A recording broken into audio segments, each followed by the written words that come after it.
വളരെ എളുപ്പത്തിൽ തയ്യാറാക്കാൻ പറ്റുന്ന നല്ലൊരു മുട്ടക്കറിയാണ്. എളുപ്പത്തിൽ എന്ന് പറഞ്ഞാൽ വെറും 2-3 മിനിറ്റ് മതി നമുക്ക് ഈ മുട്ടക്കറി തയ്യാറാക്കാൻ.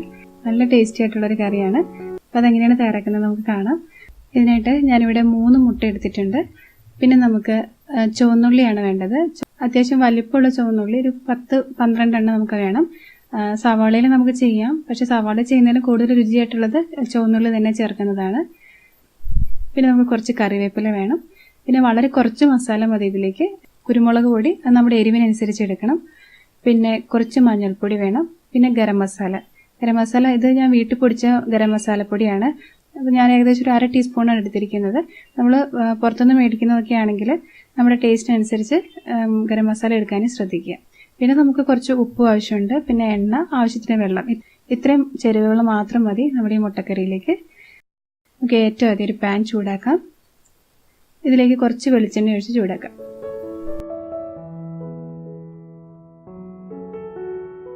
എണ്ണ ചൂടായി കഴിയുമ്പോൾ ചുവന്നുള്ളി ചേർത്ത് കൊടുക്കാം.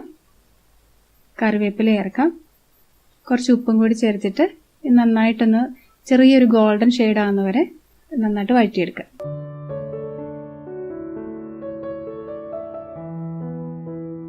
ഇപ്പോൾ ഇതിൻ്റെ കളറ് ചെറുതായിട്ടൊന്ന് ഗോൾഡൻ കളറാകാൻ തുടങ്ങിയിട്ടുണ്ട്. നമുക്കിനി ഇതിലേക്ക് നമ്മൾ എടുത്തു വെച്ച മസാലപ്പൊടി ചേർത്ത് കൊടുക്കാം. കുറച്ച് നേരം ഒന്ന് മൂപ്പിച്ചെടുക്കാം. കുരുമുളക് പൊടി എണ്ണയിൽ കിടന്നൊന്ന് മൂക്കുമ്പോൾ അതിൻ്റെ എരിവ് ഒന്നുകൂടി ഒന്ന് കൂടും.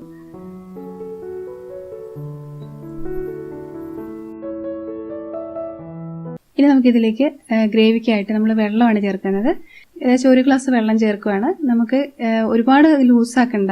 നമ്മൾ വേറെ മസാലയൊന്നും ചേർക്കുന്നില്ല. മല്ലിപ്പൊടി അതുപോലെ കൊഴുപ്പ് കിട്ടാനുള്ള വേറെ ഒന്നും ചേർക്കുന്നില്ല. അതുകൊണ്ട് ഒരുപാട് വെള്ളം കൂടിപ്പോയരുത്.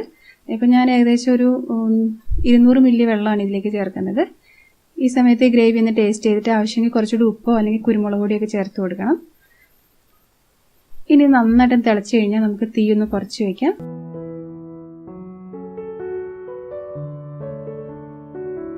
ഇതിലേക്ക് മുട്ട നമുക്ക് പൊട്ടിച്ചൊഴിച്ചു കൊടുക്കാം. മുട്ട പൊട്ടിച്ചൊഴിച്ച കറി എന്നാണ് നമ്മുടെ ഈ കറിയുടെ പേര്. നമ്മൾ മുട്ട പൊട്ടിച്ചൊഴിക്കുമ്പോൾ അതിൻ്റെ ഉണ്ണി പൊട്ടിപ്പോകാൻ ശ്രദ്ധിക്കണേ.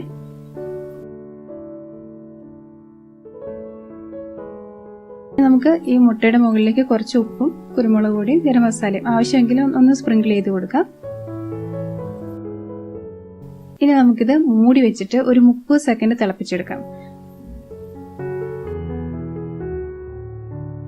അതിനുശേഷം നമുക്ക് ഫ്ലെയിം ഓഫ് ചെയ്യാം. ഫ്ലെയിം ഓഫ് ചെയ്ത് കഴിഞ്ഞാൽ ഇതേപോലെ തന്നെ മൂടി വെക്കണം. കുറച്ച് നേരത്തേക്ക് ഒരു 1-2 മിനിറ്റ് കൂടി ഒന്ന് മൂടി വെക്കണം. ഒരുപാട് ചൂട് കൂടിപ്പോയാൽ നമുക്കറിയാം മുട്ട ഒത്തിരി വേവിച്ചിട്ടുണ്ടെങ്കിൽ അത് ഹാർഡായി പോകും. മുട്ട ഒത്തിരി ഹാർഡായി പോയാൽ നമുക്ക് കഴിക്കാനൊരു ഇഷ്ടം തോന്നില്ല. മുട്ട നല്ല സോഫ്റ്റ് ആയിട്ട് തന്നെ ഇരിക്കുന്നതാണ് നല്ലത്. അതുകൊണ്ട് നമ്മൾ വളരെ കുറച്ച് നേരം മാത്രം ഇത് കുക്ക് ചെയ്താൽ മതി. അതിനുശേഷം അത് മൂടി വെച്ച് കഴിഞ്ഞാൽ ആ ചൂടിലിരുന്ന് ബാക്കിയും കൂടി ഇത് വെന്തോളൂ. ഇത്രയേ ഉള്ളൂ. നമ്മുടെ രുചികരമായ മുട്ടക്കറി ഇവിടെ റെഡിയായി കഴിഞ്ഞു. ഇനി നിങ്ങൾക്ക് ഇതിൽ വേണമെന്നുണ്ടെങ്കിൽ കുറച്ചുകൂടി മാറ്റങ്ങളൊക്കെ വരുത്താം കേട്ടോ. അതായത് നമ്മൾ വഴറ്റുമ്പോൾ പച്ചമുളക്, ഇഞ്ചി, വെളുത്തുള്ളി, തക്കാളി അതൊക്കെ വേണമെങ്കിൽ ചേർത്ത് കൊടുക്കാം. അതുപോലെ വെള്ളം ചേർക്കുന്നതിന് പകരം തേങ്ങാപ്പാൽ ചേർത്ത് കൊടുക്കാം. ഞാനിപ്പോൾ ഈ കാണിച്ചത് വളരെ സിമ്പിളായിട്ടുള്ള ഒരു രീതിയാണ്. പക്ഷെ ടേസ്റ്റിന് യാതൊരു കുറവുമില്ല. വീട്ടിലെല്ലാവർക്കും നല്ല ഇഷ്ടമാകുന്ന ഒരു കറിയാണിത്. നമ്മൾ എവിടെയെങ്കിലും ഒന്ന് യാത്ര പോയിട്ട് തിരിച്ചു വരുമ്പോൾ പെട്ടെന്ന് ഉണ്ടാക്കാൻ പറ്റുന്ന ഒരു കറി, അല്ലെങ്കിൽ നമുക്ക് ഒരു ദിവസം ഒന്ന് വലിയ കറി ഉണ്ടാക്കാൻ മടിയൊക്കെ തോന്നുവാണെങ്കിൽ പെട്ടെന്ന് തയ്യാറാക്കാവുന്ന ഒരു കറി. അപ്പോൾ നിങ്ങൾ തീർച്ചയായിട്ടും ഒന്ന് ട്രൈ ചെയ്ത് നോക്കുക. എല്ലാവർക്കും ഇഷ്ടമാവും. തീർച്ചയായിട്ടും നിങ്ങളുടെ കമൻസ് അറിയിക്കണം. ഇഷ്ടപ്പെട്ടെങ്കിൽ ലൈക്ക് ചെയ്യാനും ഷെയർ ചെയ്യാനും മറക്കരുത്.